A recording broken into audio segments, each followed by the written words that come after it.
अस्सलाम वालेकुम वरहमतुल्लाहि वबरकातुहू। दोस्तों, welcome to Gulf life Hindi YouTube channel.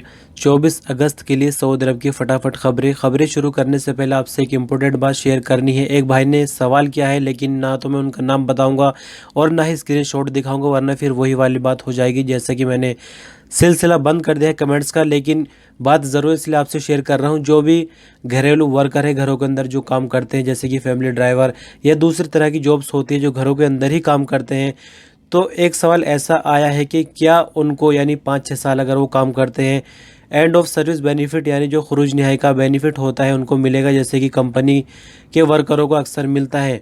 तो आपको मैं एक लाइन में जवाब ये दे दूं कि आपको बेनिफिट नहीं मिलेगा। लेकिन क्यों नहीं मिलेगा थोड़ा सा आपको एक्सप्लेन कर दूं। क्योंकि आपका जो सारा सिस्टम होता है वो जवाज़ात तक सीमित है, लेकिन जो कंपनी का बंदा होता है, कंपनी का जो वर्कर होता है, उसका कनेक्शन जवाज़ात के साथ मिनिस्ट्री ऑफ लेबर तक भी होता है, यानी मकतब अमल तक भी होता है। और जब इकामा बनता है तो फैमिली ड्राइवर का अगर इकामा बनता है तो वो जवाज़ात तक ही उसकी फ़ीस जाती है, मकतब अमल उसकी फ़ीस नहीं जाती है। लेकिन दूसरी तरफ अगर कंपनी के बंदे का इकामा अगर बनता है तो जवाज़ात में भी उसकी फ़ीस देनी पड़ती है और मकतब अमल को भी काफ़ी बड़ी फ़ीस जाती है, यानी 10,000 रियाल के आसपास मकतब अमल को भी फ़ीस जाती है। तो आप इस बात से ख़ुद अंदाज़ा लगा सकते हैं कि जो घरेलू वर्कर होते हैं उनका कनेक्शन किसी भी तरह से मिनिस्ट्री ऑफ लेबर से नहीं है। और जो एंड ऑफ सर्विस बेनिफिट है, यानी जो खरूज पे पैसा मिलता है, बोनस मिलता है, वो मिनिस्ट्री ऑफ लेबर का ही कानून है, जो कि घरेलू वर्करों पर लागू नहीं होता है। इसलिए घरेलू वर्करों के लिए इस तरह की कोई स्कीम नहीं है। अगर कफील अपनी मर्जी से कुछ देना चाहे तो उसके लिए कोई रोक नहीं है, लेकिन कानून ऐसा कोई नहीं है कि कफील आपको पैसे ना दे और आप उस पर केस कर दे या कानूनी कार्रवाई करे। सऊदी अरब से अजनबियों की सफाई का अभियान जारी है। बीते दिन आपने खबर में सुना होगा कि 9 सेक्टर में सऊदेशन हुई है 70%, और वो मैंने कैटेगरी भी आपको बताई थी। 1 मुहर्रम से चेकिंग का सिलसिला शुरू हो गया है, जहां कहीं भी कोई कमी पाई जाएगी कार्रवाई होगी। और अब खबर ये निकल कर आ रही है, Saudi minister of human resources यानी मानव संसाधन मंत्री इंजीनियर अहमद अल राजी ने कहा है कि जितनी भी प्राइवेट कंपनीज़ है उनमें 20% यानी इंजीनियरिंग के फील्ड में 20% जो है जॉब वो सऊदी के लिए रिज़र्व कर दी गई, यानी 20% सऊदेशन यहाँ पर कर दी गई है। ये फैसला सऊदियों की बढ़ती हुई बेरोज़गारी को देखते हुए उनको रोज़गार दिलाने के लिए किया गया है। 20% सऊदेशन का फैसला सऊदी अरब के उन सभी प्राइवेट कंपनियों पर लागू होता है जिनमें 5 या उससे ज़्यादा इंजीनियर काम कर रहे हों।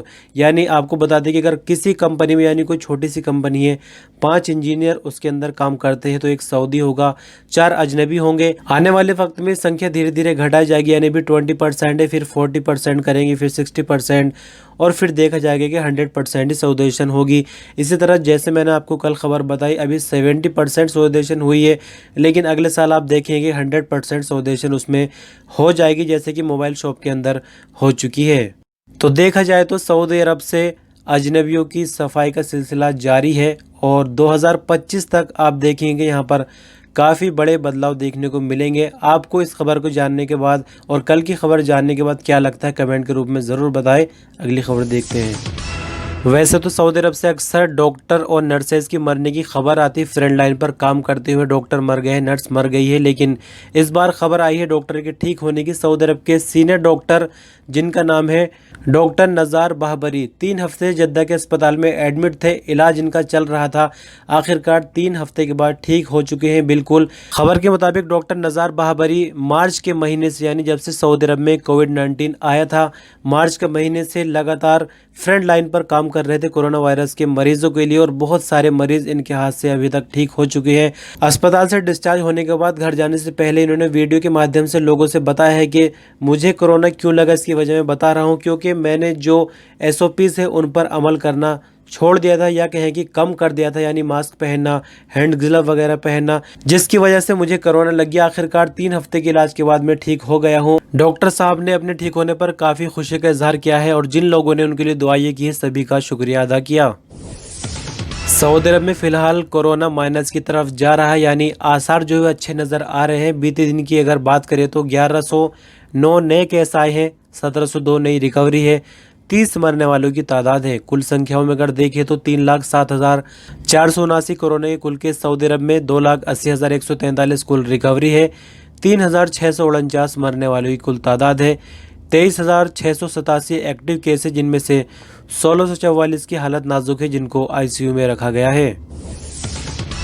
21 जून से सऊदी अरब में पूरी तरह से लॉकडाउन हट गया था और सभी सरकारी दफ्तर जो है वो खुलने शुरू हो गए थे, लेकिन जो एम्प्लॉयज़ होते हैं, जो वर्कर होते हैं, उनकी संख्या लिमिटेड रखी गई थी, यानी ऑनलाइन और ऑफलाइन दोनों तरह से काम हो रहा था। फिलहाल खबर के मुताबिक सऊदी मानव संसाधन मंत्री अहमद अल राजी ने कहा कि 30 अगस्त यानी 11 मुहर्रम 1442 हिजरी सभी सरकारी वर्करों के लिए दफ्तर वापसी का आखिरी दिन होगा, यानी इस तारीख तक सभी को हाजिरी देनी है।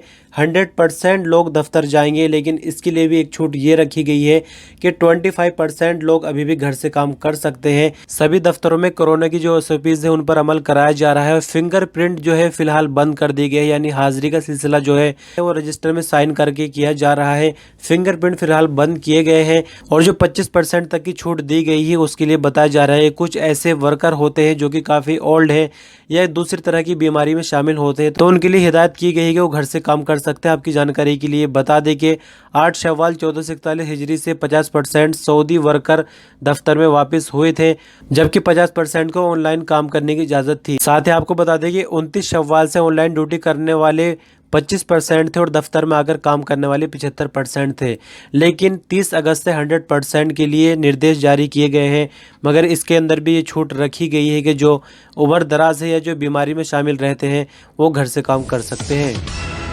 सऊदी मिनिस्ट्री ऑफ इंटीरियर या कहे कि सऊदी गृह मंत्रालय की प्रवक्ता ने कहा कि मास्क का इस्तेमाल न करने वाले पर हमारी पैनी नज़र है, यानी अगर मास्क का कोई इस्तेमाल नहीं करता है तो उस पर कार्रवाई की जाएगी, 1000 रियाल का जुर्माना उस पर लगाया जाएगा। जानकारी के मुताबिक बताया गया है कि मास्क न पहनने वालों पर 2 तरह से कार्रवाई की जाती है। एक तो वह है कि जो पब्लिक प्लेसेस होते हैं, यानी जो लोग घूमते फिरते रहते हैं सड़कों पर, वो पुलिस की चपेट में अपने आप ही आ जाते हैं। दूसरा तरीका यह है कि लोग खुद एक दूसरे की शिकायत कर देते हैं, यानी अगर किसी के आसपास कोई मास्क वाला बंदा नहीं दिख रहा है तो चुपके से शिकायत कर देता है और पुलिस वाले आकर वहां पर उसका चालान कर देते हैं 1000 रियाल का। तो इस तरह से फिर से एक बार मिनिस्ट्री ऑफ इंटीरियर की तरफ से लोगों से अपील की गई है कि एक दूसरे को कोरोना से बचाने के लिए अपना भी ख्याल रखें, दूसरे का भी ख्याल रखें, मास्क की पाबंदी बिल्कुल करते रहें और जुर्माने से बचते रहें। सऊदी ट्रैफिक विभाग ने ड्राइविंग के दौरान शीशा यानी हुक्का इस्तेमाल करने वाले लोकल सऊदी शहरी को गिरफ्तार कर लिया है। पूरी खबर के मुताबिक आपको बता दें कि सबसे पहले तो ये कि ये किस शहर की बात है, खबर के मुताबिक ये पता नहीं चल रहा है, लेकिन बताया जा रहा है कि एक बंदे ने एक हाथ से स्टीयरिंग पकड़ रहा हुआ था गाड़ी का, गाड़ी चला रहा था और बाएं हाथ में उसने हुक्का ले रखा था और हुक्का पी रहा था। साथ ही वीडियो में शूटिंग भी हो रही थी। वीडियो अपलोड कर देता है सोशल मीडिया पर, उसके बाद वीडियो वायरल हो जाती है और फ़ौरन उस पर एक्शन लिया जाता है, क्योंकि ऐसा करने से जो आसपास वाले हैं उनकी जान को भी ख़तरा है और जो गाड़ी चला रहा है उसकी जान को तो ख़तरा है ही।